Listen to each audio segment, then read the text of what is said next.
Hi everyone, I'm Kevin, and I'm up here at Riverbend Nature Center making sure all of our animals get taken care of and are happy and healthy and fed, even though Riverbend itself is closed for the shelter-in-place ordinance that's on Wichita County. And just because we're closed, I guess that doesn't mean that you can't see the animals. With the power of the internet, we can make videos of them and bring them to you.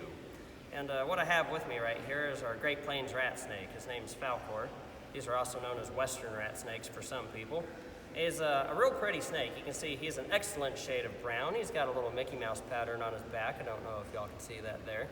And this is just one of the very common snakes that you'll find throughout North Texas. He's got a cousin called a Texas rat snake though, and Texas rat snakes are real grouchy animals. These ones right here, they can also be fairly grouchy.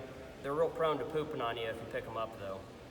And they are also capable of biting, which isn't fun, especially when it's pooping on you at the same time. It's pretty gross. And, well, these rat snakes get their name because they love to eat rats and mice, and they're not super picky eaters. They also will go after eggs and small birds sometimes. But they do help control a lot of our rodent population, and that's a very important thing for them to do for us. We need to appreciate the snakes we have in our area just because they're an incredibly important part of the ecosystem that we're in. Matter of fact, snakes are pretty important no matter where you find them. And even though some people aren't very fond of snakes because there are some dangerous ones out there, that doesn't mean that you have to hate them for being simply what they are. And, well, you can see his little tongue's going around. He's sniffing me over. Today's his feeding day, and he knows food's coming. So he's very excited. It's one of the reasons he's pretty antsy and he's moving around. He just wants to know where the food is. And if you don't want to know what we feed him mice. He gets little frozen mousicles just thawed out. And he doesn't complain. He loves them. He's got a real pretty cool checkered belly there. I don't know if you can see that. Something you'll see on corn snakes, to which he's a relative of.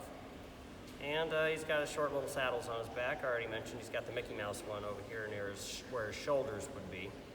But he's got some pretty small little shiny saddles right there. He's gripping onto my hand. This particular snake, how we ended up with him is he used to belong to an English teacher. He used to be a teacher's pet, so he's pretty used to being around people.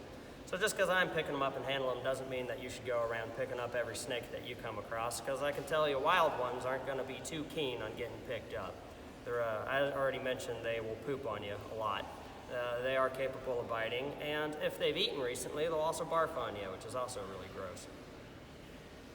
Well, I think that's all I can tell you about him for now. Join us again tomorrow for another animal video of something we got at our nature center.